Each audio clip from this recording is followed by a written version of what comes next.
Ladies and gentlemen, raise your glasses to the old sow we had to bribe with an open bar to get her here tonight. The words didn't just hit me. They settled over the ballroom like a cheap perfume, thick and suffocating. I stood there in my ivory silk suit, the one that cost more than my first car, and watched my grandson Collin's new bride, Tiffany, gesture toward me with her champagne flute. Her sorority sisters and their wealthy parents erupted in the kind of laughter that's been polished at Ivy League schools. Then her father's face drained of all color, like someone had pulled a plug. Wait, Beatrice? Beatrice Whitlock? The room's noise dimmed to a buzz. 70 years on this earth, and I'd learned a thing or two about silence. It can be louder than any shout. Where are you watching from today, my dears? I'll ask you later. For now, let me tell you how I ended up being the main course at my own grandson's roast. A wedding I'd financed down to the last gilded lily. 2 hours earlier, I'd been pinning a sprig of lily of the valley to Collin's lapel in the church vestry. My hands, speckled with time, were steady. Thanks, Gran, he'd mumbled, not meeting my eyes, for everything. I know it wasn't cheap. $275,000, I'd said softly, brushing lint from his shoulder. Not that I'm counting. But I was. I'd counted every penny since his father, my son, left us too early, and I became the only anchor Collin had. Now, in the glittering ballroom of the Vanderbilt Hotel, my anchor felt like it was dragging me under. Tiffany's father, Charles Pembroke, looked like he'd seen a ghost. My ghost. Ms. Whitlock, and I had no idea. Tiffany never mentioned... Mentioned what, Daddy? Tiffany's voice was a shard of ice. Her perfect smile was cracking at the edges. That Collin's grandmother is Beatrice Whitlock, of Whitlock and Sons. The silence this time was absolute. You could hear the ice melting in the champagne buckets. Tiffany's mother, Celeste, floated forward on a cloud of perfume that probably had its own trust fund. What a charming coincidence! You share a name with Charles's largest client. Not a coincidence, Celeste, I said, my voice calm as a mill pond. I kept my late husband's name. Whitlock and Sons is my company. Has been for 42 years. The math was simple, even for people who'd had 3 glasses of Veuve Clicquot. Controlling interest, board authority, the power to make or break deals worth millions. Tiffany's champagne flute trembled. You're saying you own Daddy's biggest account? Not own, dear. Control. I allowed myself a small boardroom smile. There's a difference. Collin appeared at my elbow, finally sensing the Antarctic chill in the room. Gran, is everything okay? I looked at my grandson, the boy I'd read bedtime stories to, the young man I'd written tuition checks for, the groom who'd picked a venue I knew he couldn't afford but I could, and saw he was standing just a half step closer to his new wife than to me. Everything is illuminating, sweetheart, I said, patting his arm. I was just getting better acquainted with your new family. Charles Pembroke cleared his throat, his business instincts finally sparking to life. Ms. Whitlock, perhaps we could schedule a meeting next week. I'd love to discuss... Monday, I interrupted smoothly. 9 a.m. sharp. My assistant will send the details.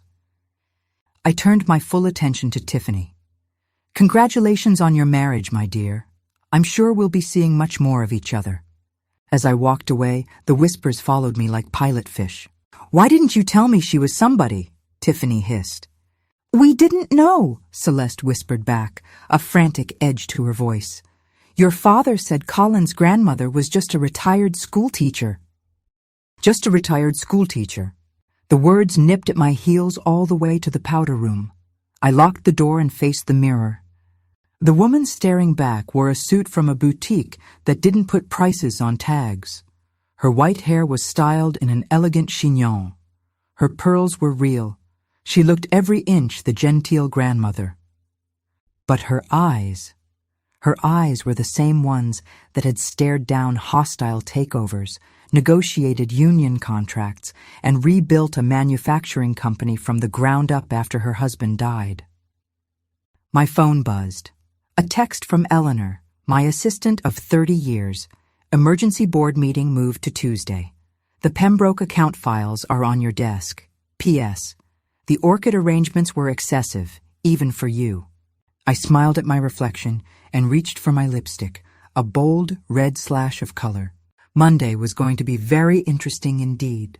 The path to that humiliating toast began 18 months earlier, on a rainy Thursday afternoon.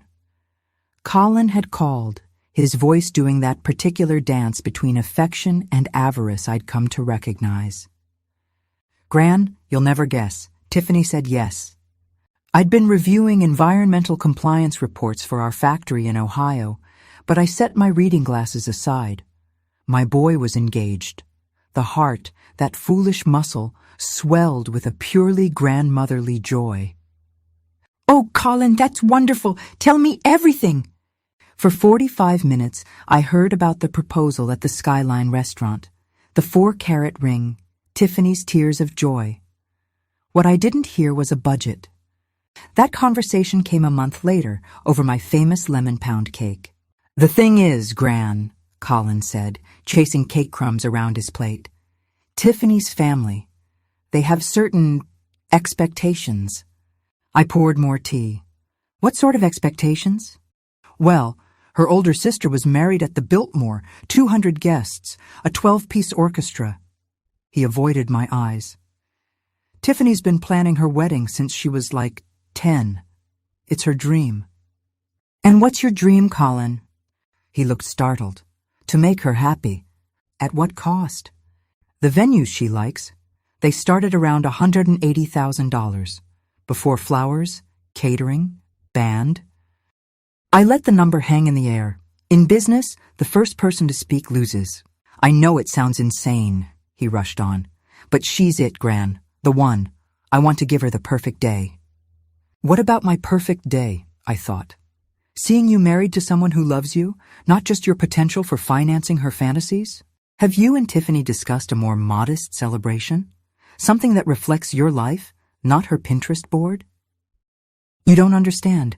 Her father is Charles Pembroke, of Pembroke Capital. They're different from us." The irony was a bitter pill. My company, Whitlock Sons, had been Pembroke Capital's most stable, lucrative investment for 15 years. Charles Pembroke reported to my board. Collin had no idea. "And you feel you need to match their scale?" I asked. "I need to be worthy of her," he said, as if it were the most obvious truth in the world. Those 5 words cracked something open inside me. I'd raised this boy. No, I'd loved this boy, to know his worth was inherent, not transactional. Where had I failed? "Collin, if she loves you, a justice of the peace and a good meal would be enough." "Gran, please. I'm not asking you to cover everything. Just help us get started. I'll pay you back. My graphic design business is about to take off." His business was a freelance website and a lot of hopeful talk. The numbers, which I'd discreetly reviewed, told a different story. "How much help?" The question felt heavy in my mouth. "Maybe 200, 250 at most?" $250,000. It sat between us on my grandmother's lace tablecloth. "Collin, that's more than most people earn in 5 years." "I know, but you can afford it. The company is solid. And Grandpa's life insurance—" He trailed off, hearing his own words. My Harold's death had left me comfortable, yes, but hearing his legacy reduced to a line item in a wedding budget made my throat tight. "Let me think about it," I said. That night in Harold's old study I spoke to his photograph. "What would you do, my love?" He smiled back at me, forever 55. Harold had never been able to deny Collin anything. It was our only real disagreement in 40 years of marriage. The next morning, I called my grandson and said yes. That single word, yes, was the first stitch in a shroud. The shroud of the meek, money-dispensing grandmother they all thought I was. By Monday morning, I would be Charles Pembroke's new boss. And unlike my grandson, the Pembroke family was about to learn that this old sow had very sharp tusks. You see, my dears, at 70, you stop worrying about being liked. You start being interested in being respected. And sometimes, respect has to be taken, not gently requested with a tea cake. Stick around. The boardroom is about to become more dramatic than any wedding reception. Monday morning arrived dressed in gray flannel and determination. I chose my armor carefully. A tailored navy suit, my late mother's pearl earrings, and the pair of sensible heels that had seen me through countless corporate battles. At precisely 8:55 a.m., I walked into the gleaming lobby of Pembroke Capital. Charles Pembroke was waiting, jittery as a sparrow in a hawk's shadow. "Ms. Whitlock, thank you for coming." "Mr. Pembroke." I didn't take his offered hand. "Shall we?" The conference room was a temple of masculine wealth. Dark wood, leather, a wall of windows overlooking the city. It smelled of expensive coffee and anxiety. I took the seat at the head of the table. My table. "Before we begin," I said, opening my briefcase, "let's clarify our relationship." I slid a folder across the polished mahogany. Inside were stock certificates, board resolutions, and the legal paperwork proving that Whitlock Holdings, my quietly held parent company, now owned a controlling 52% stake in Pembroke Capital. Charles's face went through a fascinating series of transformations: confusion, denial, dawning horror. This can't be right.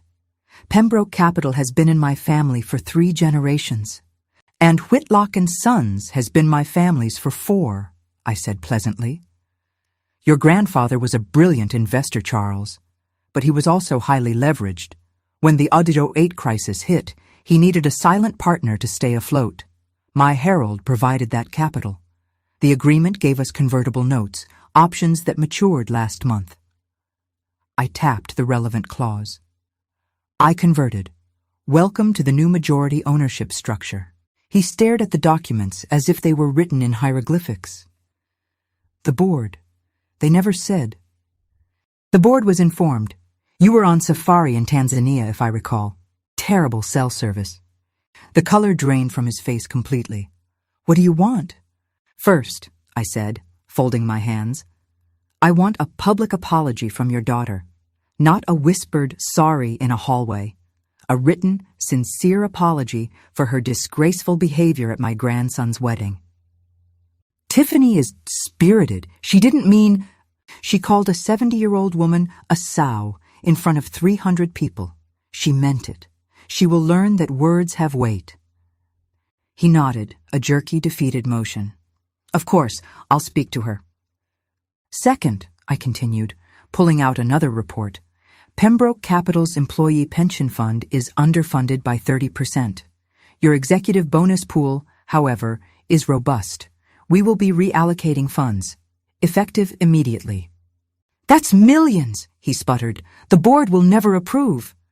"The board," I said with a thin smile, "answers to me. As of 9 o'clock this morning, I've appointed 3 new directors.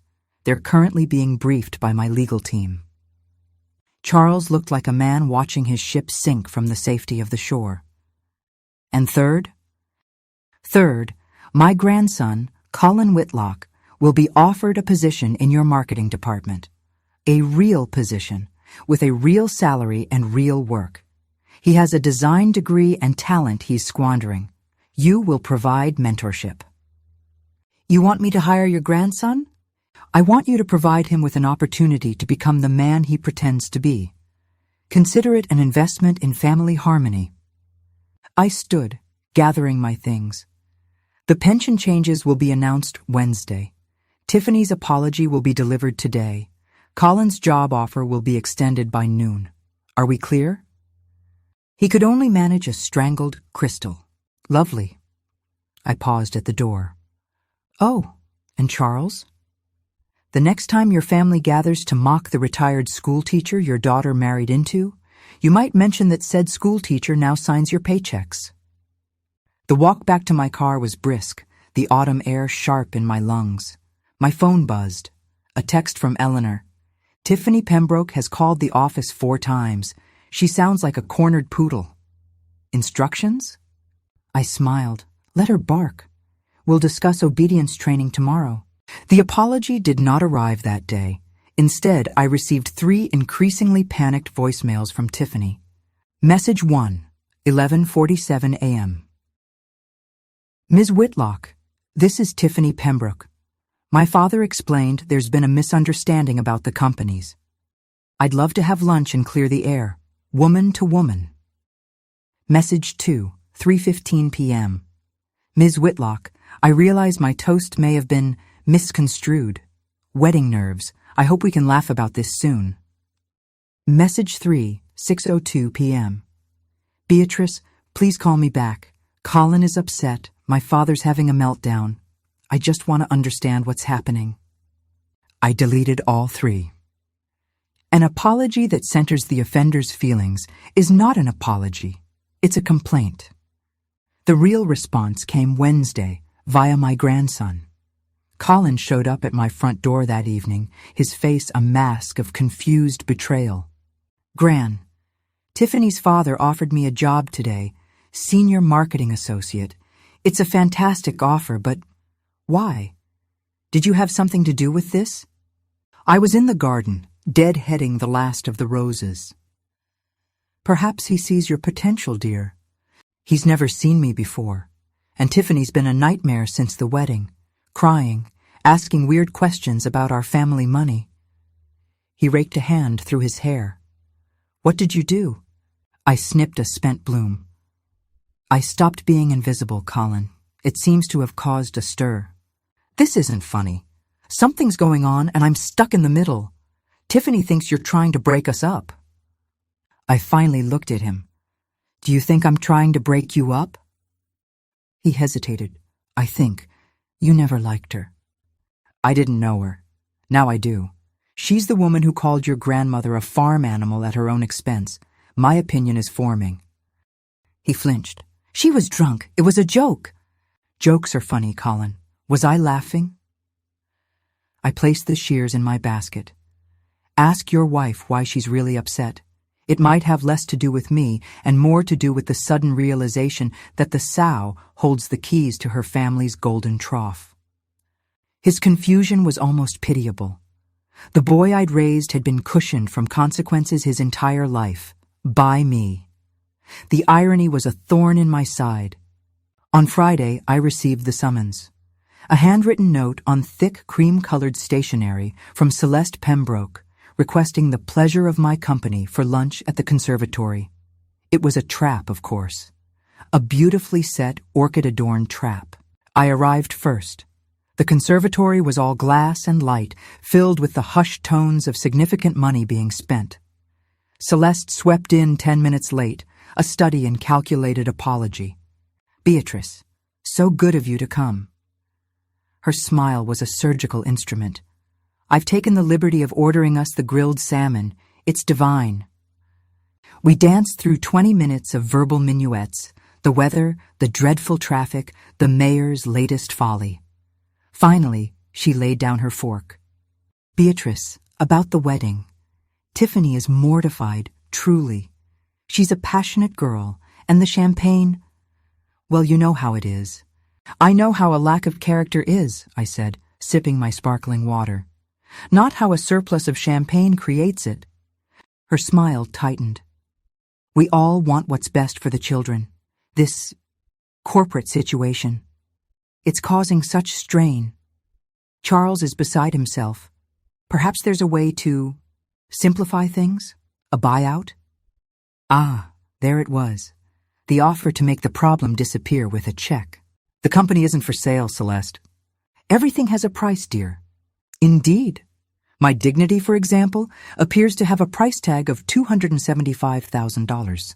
I've already paid it. She paled. You paid for the wedding? Every last canapé. Would you like to see the invoices? The floral bill alone was staggering. Tiffany had no idea. No, because your family looks at people like me and sees only what's on the surface. You see a grandmother in a sensible suit, not the CEO who rebuilt an industrial empire from her husband's garage.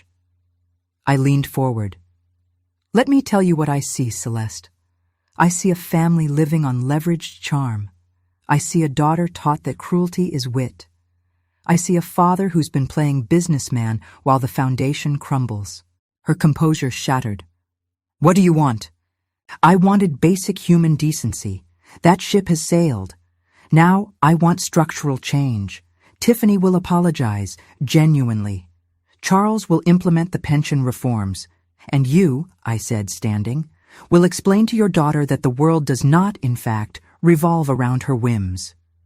I placed cash on the table for my untouched lunch. The salmon did look divine. Give my best to Tiffany. Tell her the sow is looking forward to her letter. The following Tuesday, I was in the attic of Whitlock & Sons' original factory, now our corporate archive, searching for old blueprints. Amidst dusty boxes, I found a leather-bound photo album. I flipped it open. There was Harold, grinning beside the first milling machine we ever bought. There I was, hair in a bandana, reviewing shipping manifests. And then, a smaller, tucked-away photo stopped my heart. A company picnic, 1978. A younger Charles Pembroke stood with his father, old Reginald Pembroke, shaking Harold's hand. And standing slightly apart, holding a clipboard, was a young woman with fierce eyes and a determined set to her jaw. Me, Beatrice Collins, Harold's assistant, his secret weapon. Reginald Pembroke had patted my head that day, literally. Good girl, he'd said, not looking at me. Keep the coffee hot for the men who do the real work. Harold's hand had tightened on my shoulder. A silent promise. We'll show them. And we had. But the memory of that condescending pat, the erasure, it hadn't faded. It had fossilized. And seeing Charles's face now, decades later, dripping with the same dismissive arrogance his father had worn, it ignited something old and cold in my soul. This wasn't just about a wedding insult. This was about a lifetime of being looked past, underestimated, and politely ignored. Tiffany's joke was simply the latest, loudest echo of a refrain I'd heard my whole professional life. I took the photograph. Tiffany's letter arrived on Wednesday, not an email, a handwritten note on heavy parchment, delivered by courier. Ms. Whitlock?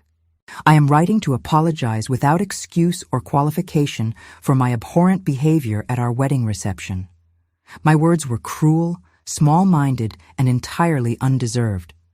I have spent the last week examining why I said what I did, and the truth is ugly. I was intimidated by you. Collin speaks of you with such awe, your strength, your intelligence, the empire you built alone. I felt childish and frivolous in comparison. Instead of aspiring to your example, I tried to diminish you to my level. It was cowardly and shameful. You showed nothing but generosity to Collin and me, and I repaid you with malice. I do not expect your forgiveness, but I hope in time to earn your respect. Sincerely, Tiffany Whitlock. It was a good apology, a great apology. It acknowledged the injury, took full responsibility, and didn't demand absolution. It was also, I suspected, heavily edited by her father's crisis manager. But the sincerity? That was harder to fake. The crack in her perfect, privileged world was showing. Good. I texted Collin, "Your wife can write a decent letter. There may be hope for her yet." His reply was immediate. Did she apologize? She wouldn't tell me what she wrote. She's been crying for days. She did. It was adequate. Gran, can we please have dinner? All of us? I need to understand what's happening. I agreed. It was time to see what, if anything, was salvageable. They arrived at my home looking like survivors of a shipwreck. Tiffany's eyes were puffy. Collin was taut with nervous energy. Dinner was my roast chicken, a recipe that had soothed 1,000 family tensions. We made stilted small talk until the plates were cleared. Gran, Collin finally blurted.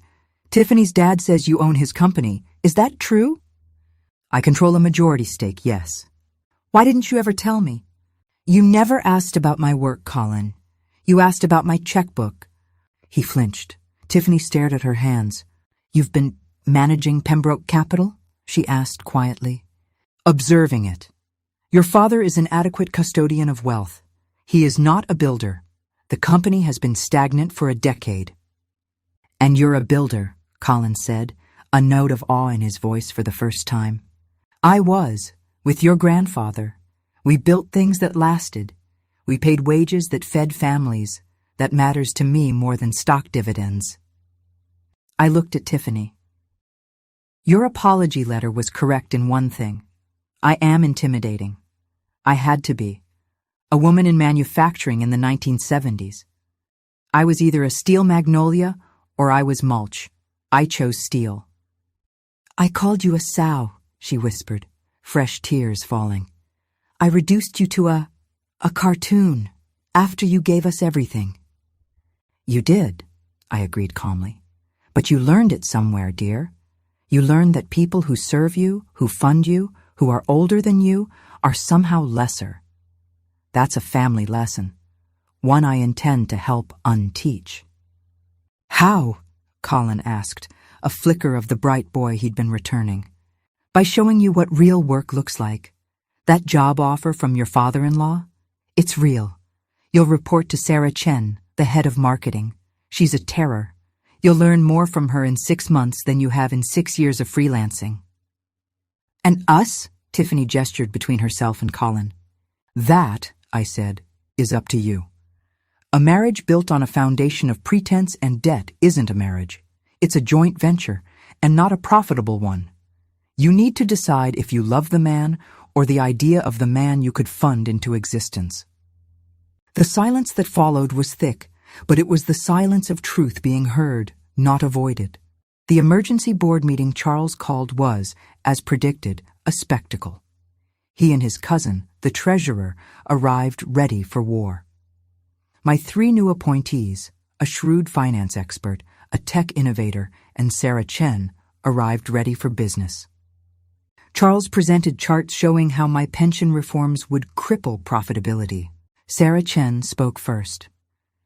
Charles, your marketing budget is 30% higher than industry average, with 20% lower ROI. I can find the pension money in your bloated ad spend before lunch. My finance expert, David, pointed out redundant subsidiaries that served only as tax shelters for family members. The tech innovator, Maya, showed how their IT was a security risk waiting to happen. One by one, the pillars of Charles's comfortable world were shown to be made of sand. Finally, I spoke. This company is an engine that hasn't been tuned in 20 years. We will tune it. We will invest in its people. We will modernize its operations. Those who wish to help may stay. Those who wish to be passengers. The door is there. Charles looked at his cousin, then at the stone-faced faces of my appointees. He was outflanked, outnumbered, and out of ideas. This is a coup, he hissed. No, I said softly, placing the 1978 photograph on the table. This is a correction.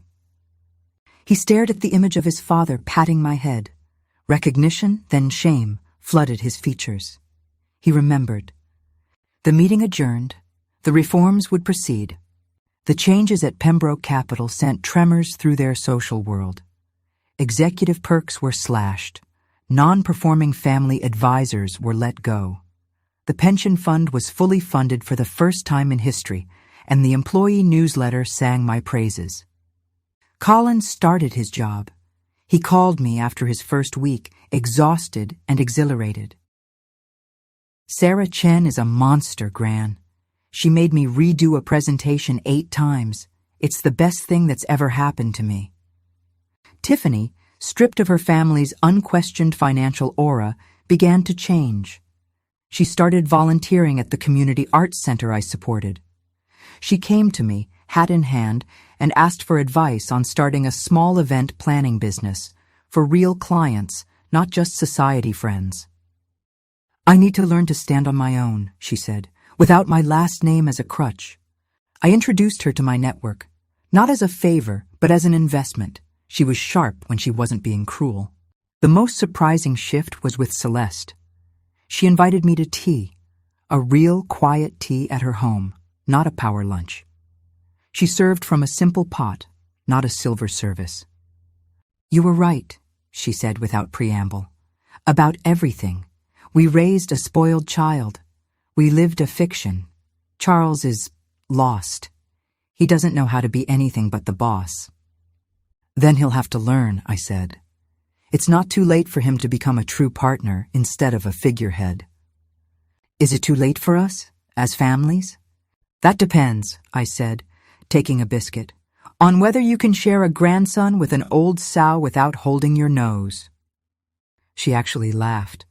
A real, unvarnished sound. I think we can manage. A year passed, the seasons turned. Pembroke Capital, rebranded as Pembroke Whitlock Holdings, saw its first year of double-digit growth in a decade. Charles, to his credit, leaned into the role of COO, handling operations while I and the new board focused on strategy.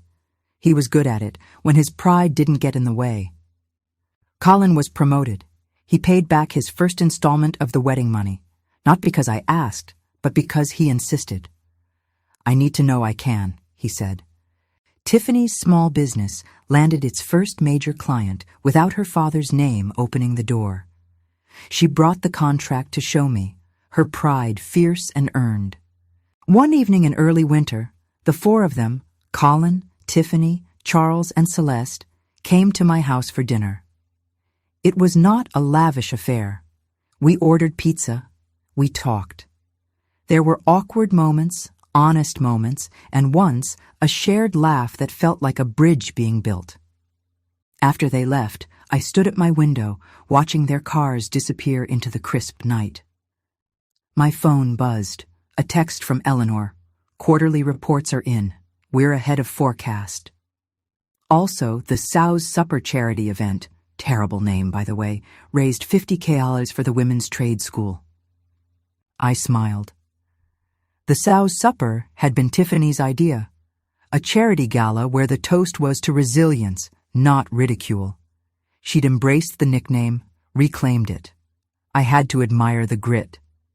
Today, I sit in what was once Harold's study at the original Whitlock factory, now preserved as a museum and training center for young women in industrial design. My portrait hangs alongside his. The caption reads, Beatrice B. Whitlock, visionary, builder, grandmother. Collin and Tiffany are expecting their first child, a girl. They've asked if they can name her Beatrice. Only if you call her B, I told them, and teach her to use a power tool before she can walk. This is not the ending I imagined. It is better. It is true. They called me a sow. They saw a fat, old, harmless creature. What they didn't see was the strength that comes from a lifetime of pulling plows through hard earth, the intelligence that learns every contour of the field, the protectiveness that will root up any threat to its own. At 70, I learned a final, valuable lesson. You teach people how to treat you not by what you ask for, but by what you tolerate. I stopped tolerating. The world reshaped itself around my refusal. So, my dears, if you take nothing else from an old woman's story, take this. Never, ever let anyone make you a punchline in your own life. Not even, especially not even, the people who claim to love you. Sometimes the greatest act of love is to show them the door.